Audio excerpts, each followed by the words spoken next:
tous et bienvenue sur ma chaîne, je suis ravie de vous retrouver pour un nouveau point lecture comme vous l'avez vu dans l'intitulé de la vidéo. J'ai beaucoup lu au mois d'avril puisqu'il y avait déjà les vacances et j'ai lu des livres intéressants. J'ai une déception et ensuite j'ai vraiment des bonnes lectures, voire de très bonnes lectures, voire un coup de cœur, donc je suis très contente. On y va, donc je vais vous présenter 5 livres. C'est parti, je démarre. Alors je vais démarrer avec tout ce qui est fantasy, fantastique. Et on est plus dans le fantastique. Et ensuite je vais aller vers du polar, du thriller. Donc le premier roman dont je vais vous parler, c'est Passer sans silence de Adrien Mangold. C'est aux éditions de L'Homme sans nom. Qui est une maison d'édition qui publie de l'imaginaire, donc surtout du fantastique, de la science-fiction. Un peu de fantaisie, ça leur arrive. Et ça c'est le dernier roman d'Adrien Mangold, dont j'avais lu le précédent roman, toujours paru chez HSM, qui était, je vais vous retrouver, c'est un truc bizarre. C'était Journal intime d'un dieu omniscient, que j'avais beaucoup aimé. Il a également publié Seconde Humanité, qui est dans ma wishlist. Et pour le coup là c'est de la science-fiction. Alors Adrien Mangold, je sais que c'est un peu étrange ce qu'il fait, c'est bizarre. Donc je savais à peu près où je mettais les pieds. Autant j'avais assez apprécié cette bizarrerie dans son dernier roman, donc Journal intime d'un dieu omniscient, autant là je me suis ennuyée en fait, j'ai pas aimé ce bouquin. On est avec Doug Gaybert, qui est un écrivain et qui a atteint de la maladie d'Alzheimer. Donc il a des trous de mémoire et il commence à confondre ce qu'il a écrit avec la réalité. Et le premier chapitre s'ouvre sur ce personnage qui va au commissariat pour avouer qu'il a commis un crime, qu'il a tué quelqu'un. Sauf qu'en fait, on se rend vite compte que on sait pas trop en fait si c'est vraiment la réalité ou s'il est en train de raconter quelque chose qui s'est déroulé dans ses écrits. D'ailleurs, il écrit de la poésie, plus de la poésie qu'autre chose, d'après ce que j'ai compris. Donc j'ai bien aimé, j'ai trouvé intéressant le thème, la façon dont l'auteur avait de traiter de la maladie d'Alzheimer, qui est, c'est vrai qu'il y a un thème qu'on voit pas très peu en littérature, qui plus est en littérature de l'imaginaire. Mais pour moi c'était un peu embrouillé. Ce télescope en fait 3 histoires, l'histoire de Doug, l'histoire d'un jeune homme, un faussaire, un voleur d'œuvres d'art, un receleur d'œuvres d'art plutôt, et ce télescope des histoires qu'a pu écrire le personnage de Doug, et on ne sait jamais si on est dans la réalité, si on est dans le mensonge, si on est dans l'invention de l'écrivain. Et alors il est très court, hein, il fait même pas 200 pages je crois. Ouais, il fait 200 pages. Il est très court mais ça l'a pas fait avec moi. Voilà, j'ai été assez hermétique à cette histoire. Même si le fond qui est la maladie d'Alzheimer, j'ai trouvé ça assez intéressant, mais moi ça ne l'a pas fait du tout. À savoir que ce texte se déroule, j'ai eu l'impression que ce texte se déroulait dans l'univers Seconde Humanité. Enfin, en fait il fait écho à ce qu'il a pu écrire précédemment dans Seconde Humanité. Adrien Mangold, donc il m'a aussi manqué parfois peut-être des petites choses pour véritablement m'immerger dans ce monde-là. J'aurais peut-être voulu en fait que ça glisse plus vers de la science-fiction, parce qu'on comprend qu'on est, je sais plus si on est sur la, enfin on comprend qu'on est sur la Terre, d'après ce que j'ai compris, mais Seconde Humanité, il y a eu un bouleversement et qu'on n'est plus du tout dans la Terre que nous on connaît, sur la Terre que nous on connaît, en tout cas dans la société qu'on connaît. Par exemple, le personnage à un moment donné trouve une lampe de poche et pour lui c'est quelque chose qui appartient presque du domaine de l'archéologie. Et peut-être que j'aurais voulu plus que ça glisse du côté de la science-fiction que de ce côté-là en fait. Voilà, donc écoutez, ça arrive, parfois c'est un échec. Alors c'est pas un échec parce que j'ai pas détesté, mais ça l'a pas fait avec moi. Et il y a en fait je suis partenaire avec L'Homme sans nom et les autres personnes qui l'ont lu dans le groupe ont beaucoup aimé.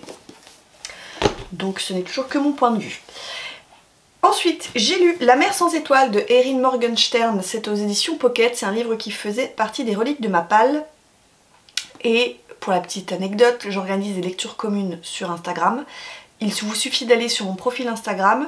Vous avez des stories qui sont à la une. À la une, ça veut dire qu'elles sont permanentes. Et vous allez voir, il y en a une, c'est les lectures communes organisées. Vous cliquez dessus et je mets tout ce qui est organisé, ce qui va venir. Au mois de mai, allez voir, il y en a beaucoup. Je crois que j'en organise 4. Donc celui-ci, je l'avais organisé. Ça m'a permis de le sortir c'est une relique, hein, ça permet de le sortir de ma palle. Donc les reliques...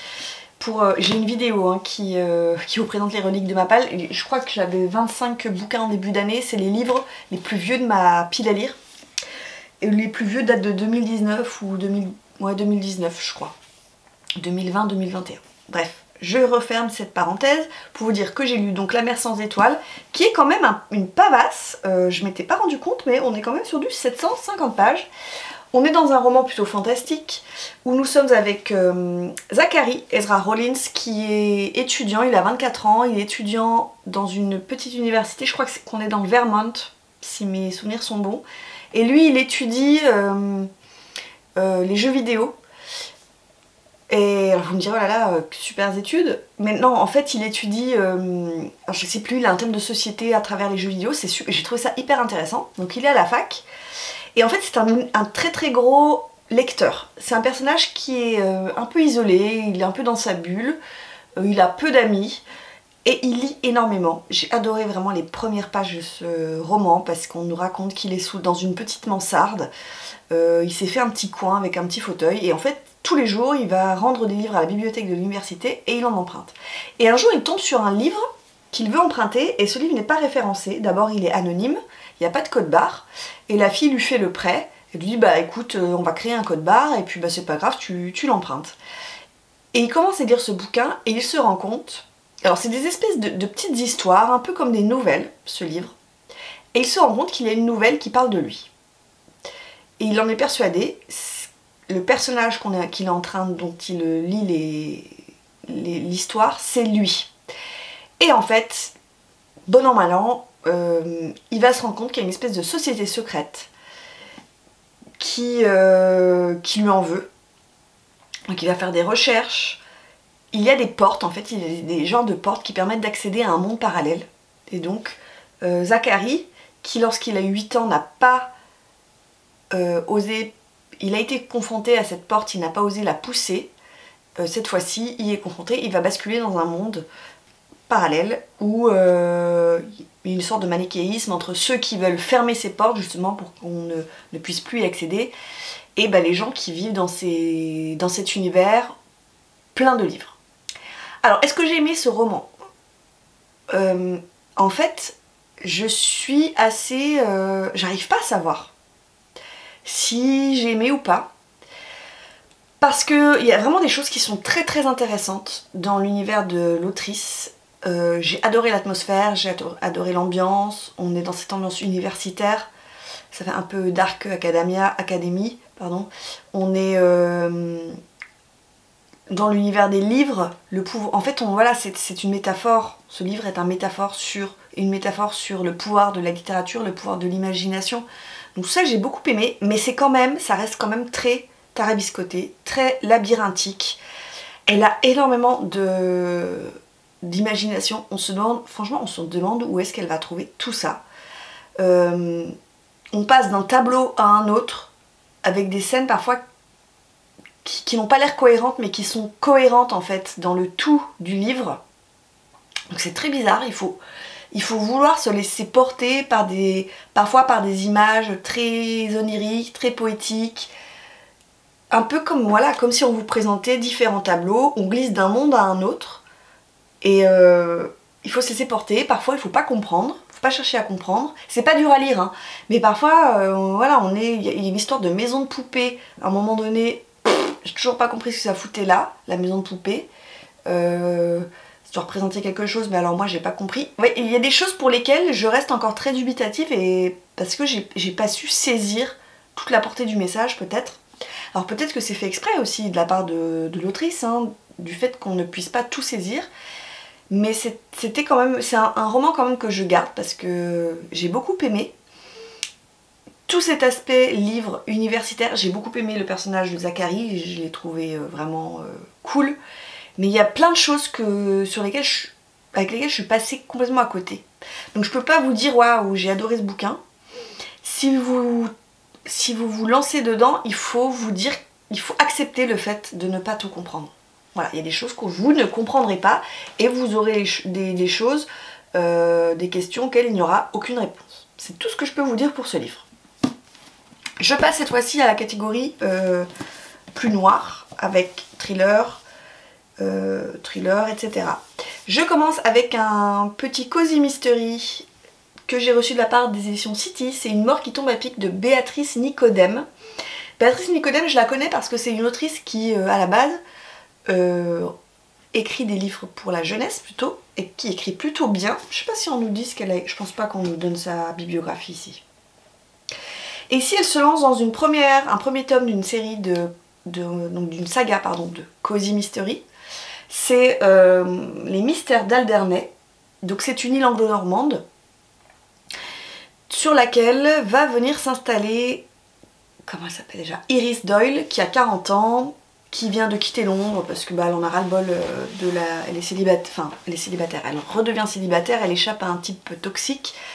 Et en fait, elle a répondu à une petite annonce où on lui demande simplement de préparer l'arrivée des estivants sur l'île en préparant les cottages, donc en allant de maison en maison, en évaluant s'il faut des travaux, en faisant venir des artisans, etc.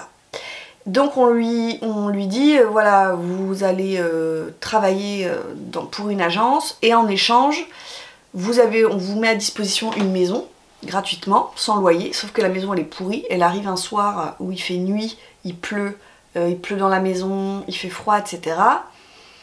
Et puis là-dessus, vous vous doutez bien, le mystère va s'épaissir puisque sa voisine, assez étrange, va venir lui annoncer que son mari a disparu. On va retrouver le corps du mari quelques temps plus tard. Est-ce que c'est un suicide? Est-ce que c'est un meurtre? Et puis elle va, lors d'une tournée dans une maison, elle va découvrir un corps. Voilà, et donc c'est du cozy mystery. Alors, c'est du cozy mystery, donc cozy mystery, pour ceux qui ne connaissent pas, c'est du roman policier mais assez léger. Vous n'allez pas avoir de scènes sanglantes, sanguinolentes. Et puis vous avez souvent un personnage où on est centré sur sa vie, un personnage un peu auquel il arrive toujours des aventures, des malheurs, un peu la Bridget Jones, quoi, j'ai envie de dire, pour faire un petit raccourci. Ce que j'ai bien aimé, déjà c'est hyper bien écrit. Donc c'est une autrice française, pas de traduction. J'ai trouvé que c'était quand même bien écrit. J'ai adoré l'ambiance, parce qu'on est vraiment plongé sur cette île anglo-normande, et alors j'ai aimé. Parce je crois qu'on est en hiver quand commence, ou en automne quand commence le bouquin, et on sent vraiment qu'il y a deux périodes. Il y a la période estivale où vous avez tous les touristes, et vous avez la période plus morne, vous n'avez que les locaux, et la vie s'organise autour des gens qui restent sur l'île pour faire vivre l'île, et ça c'est vraiment très très bien rendu. On nous décrit bien les paysages, on nous décrit bien l'ambiance anglaise, et j'ai trouvé que c'était vraiment bien. J'ai adoré l'atmosphère sur cette petite île, c'était vraiment bien avec les pubs, les petits salons de thé, etc. Ça c'était cool. Après voilà, c'est du cozy mystery, donc ne vous attendez pas à avoir des rebondissements de folie. Je trouve que ça détend, c'est une lecture qui détend. Entre deux grosses pavasses, il est assez court, il fait 300 pages. Ouais, il fait 300 pages, voilà, exactement. Donc je pense que je continuerai cette petite saga parce que c'était assez plaisant à lire. Je passe à des choses un peu plus noires, cette fois-ci plus dark carrément, puisque j'ai lu La fiancée gitane de Carmen Mola aux éditions Babel, donc c'est chez Actes Sud. C'est le premier tome, donc là aussi c'était une lecture commune, c'est le premier tome de la saga la saga, est-ce qu'elle porte un nom cette saga? J'en sais rien. Donc Carmen Mola, c'est un trio d'auteurs espagnols que j'avais rencontré au Quai du Polar, je crois que c'était en 2023. Donc je l'ai sorti, je suis assez contente. C'est un bouquin qui date de 2019, publié en France en 2019, donc il commence un peu à dater. Et on découvre en fait la brigade de... comment elle s'appelle? Oh, j'ai vraiment des trous de mémoire sur les noms de Elena Blanco. Donc on est en Espagne, on est à Madrid. Elena Blanco, elle est à la tête d'une brigade qu'on appelle la BAC.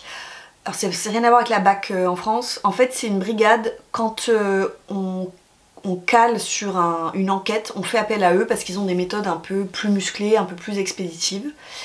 Et ici c'est le cas puisqu'on va retrouver le corps d'une petite gitane. Alors elle est à moitié gitane, elle est à moitié gadji comme on dit. Suite à elle allait se marier, donc suite à son enterrement de vie de jeune fille, on retrouve son corps inanimé dans un parc. Et détail très croustillant, bouchez-vous les oreilles là si vous ne voulez pas entendre, on lui a introduit des vers cannibales dans la tête, elle est morte comme ça. Horrible. Sauf qu'en fait, cette petite gitane qui s'appelle Susanna, quelques années plus tôt, sa sœur Lara est morte de la même manière. Et l'assassin de Lara est en prison. Donc, a-t-on bouclé le bon personnage? A-t-on bouclé la bonne personne, le bon assassin? Ou y a-t-il un imitateur? J'ai vraiment beaucoup aimé. Alors moi, je suis fan du thriller espagnol, vous le savez. Ça se déroule à Madrid, on est plongé à Madrid. J'ai adoré parce que j'y suis allée il y a 2-3 ans déjà. Et j'ai bien aimé la manière dont était restituée l'ambiance de la ville. Et puis surtout, dans ce premier tome, on fait connaissance d'Elena Blanco, qui a vraiment des gros soucis avec l'alcool et avec le karaoké. Voilà, lisez, vous découvrirez son trouble. Ça va, franchement, c'est très bien. Il fait combien ce bouquin? Il fait 500 pages. Pas tout à fait 500 pages, mais ça va une vitesse folle en fait. Je tournais les pages, les chapitres sont assez courts, c'est très dynamique, c'est très rythmé. Il y a une espèce à un moment donné d'histoire de passé qui va permettre d'expliquer un peu le meurtre, les motivations du meurtrier. Mais je retiens surtout l'ambiance. J'ai adoré la brigade, donc cette BAC, avec des personnages hauts en couleur, notamment vous avez la hackeuse de l'équipe qui est pas du tout la geek comme on peut l'entendre, c'est une femme qui a 60 ans qui fait du tricot et je trouve que c'était vraiment bien fichu. Alors c'est un premier tome donc je trouve quand même qu'il y a des... Là on sent parfois que les auteurs se cherchent. Alors déjà écrire à 3 je pense que c'est compliqué mais je pense que les auteurs se cherchent et pour moi parfois il y a des défauts. Notamment dans... C'est pas des défauts dans la narration, mais je trouve que parfois ça va un peu vite, avec des choses qui tombent à propos, qui tombent trop rapidement, peut-être un peu trop facilement parfois, voilà. Mais j'attends de voir parce que j'ai la suite dans ma pile à lire. J'ai le réseau pourpre et...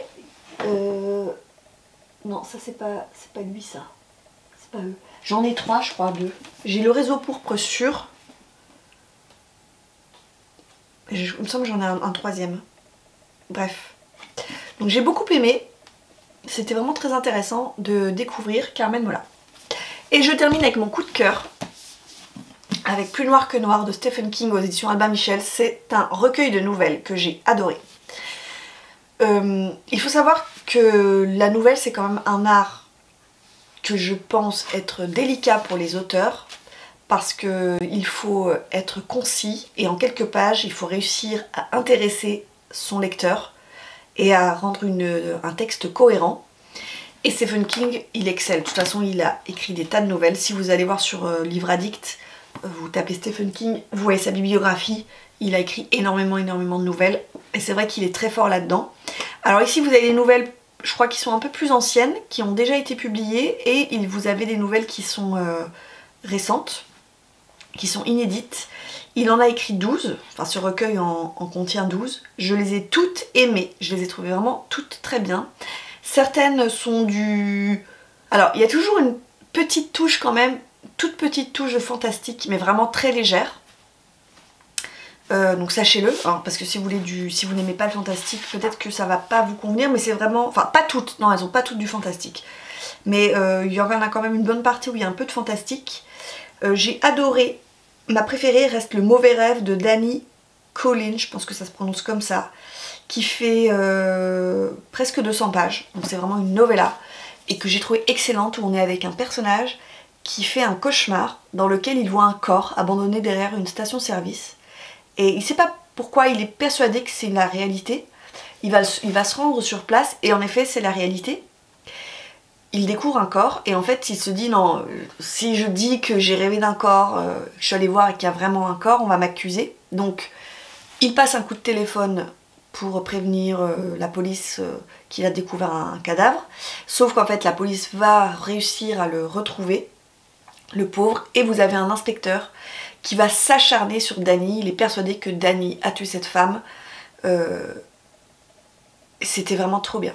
J'ai adoré. Et là je me dis qu'avec ce personnage de Danny, Stephen King tient quelque chose. Je pense qu'il peut en faire un personnage de roman. Parce que c'était passionnant. C'est tout ce que j'aime chez King, avec ce pauvre type qui fait ce... Alors pauvre type dans le sens qui a pas de chance, hein. Déjà, bon voilà, c'est l'Amérique profonde, il vit dans une caravane, et puis il fait ce rêve, lui tout ce qu'il veut c'est aider la communauté, ça se retourne contre lui. J'ai vraiment adoré. Rien que pour cette nouvelle, ça vaut le coup de lire ce recueil. J'ai beaucoup aimé aussi Serpent à sonnette, qui est aussi une nouvelle assez longue, qui fait un peu plus de 100 pages, qui était excellent parce qu'on est avec un écrivain qui va prendre un peu de repos dans une maison que lui prête un ami, près de Dumaquet. Donc Dumaquet, si vous ne connaissez pas, c'est le titre d'un roman de Stephen King.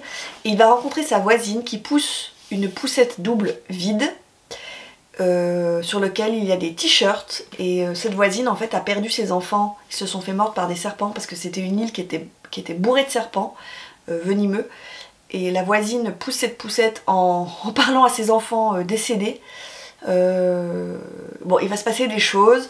En fait c'est bourré de références à l'univers de King. Vous avez des références à Dumaquis, à Cujo, moi ça m'avait pensé un peu à Shining, etc. C'était vraiment très très bien, avec cette poussette hantée qui revient hanter le personnage. Alors dit comme ça peut sembler un peu fou, mais c'était hyper bien fichu, j'ai adoré. Avec bien sûr des histoires de chiens, il y a des histoires de chiens toujours avec Stephen King, j'adore, toujours très émouvant. J'ai vraiment tout aimé, j'ai adoré. Alors c'est Sliding Road avec une famille qui part avec un grand-père. On a envie un peu de se débarrasser de ce grand-père, on attend qu'il casse sa pipe, et puis ils vont tomber sur des malfrats. C'était vraiment génial. Et la dernière, c'est l'homme qui... Alors attendez, je ne veux pas vous dire de bêtises. L'homme qui donnait des réponses. Non, c'est pas ça. L'homme aux réponses. Oh, c'était superbe. Où King revient sur un thème qui lui est cher, c'est la perte d'un enfant. C'était très beau, et j'ai fini ce recueil avec quelques larmes quand j'ai terminé cette dernière nouvelle, parce que l'apothéose du livre, cette nouvelle est magnifique, vraiment. Je vous invite, déjà le bouquin il est superbe. Albin Michel, ils ont vraiment fait un travail de fou. Hop, quand on déplie la couverture, on voit ce crocodile là. C'est vraiment très beau. Alors voilà, oui, on est sur du presque 25 €, mais bon, moi c'est King. Allez-y, j'ai vraiment adoré. C'était un excellent recueil de nouvelles. Coup de cœur pour moi, je vous le recommande à 100%. Voilà, c'en est tout de ces lectures que j'ai pu faire au mois d'avril. Dites-moi en commentaire si certains livres vous les avez lus, aimés. Je pense que par exemple La fiancée gitane ou La mer sans étoiles, vous êtes plusieurs à me les avoir conseillés et à les avoir lus. Donc n'hésitez pas, ou à me dire aussi si je vous ai donné envie de lire les livres que je vous ai présentés. N'hésitez pas aussi à venir sur Instagram, je vous mets tout en barre d'infos, vous n'avez plus qu'à cliquer, voir notamment les lectures communes que j'organise. Et dans Instagram, je vous ai mis ma palle à la une, vous avez toutes mes piles à lire. Donc si vous voulez faire une lecture commune sur un des bouquins que j'ai dans mes piles à lire, c'est toujours aussi avec plaisir. Voilà, je vous laisse là, je vous dis à bientôt pour une vidéo qui je pense sera un book haul, parce que j'ai toujours pas fait mon book haul des Quais du Polar, il est quand même temps, et j'ai reçu pas mal de choses entre temps, des services presse, donc il faut que je vous montre tout ça. Je vous dis à bientôt pour une nouvelle vidéo. Ciao!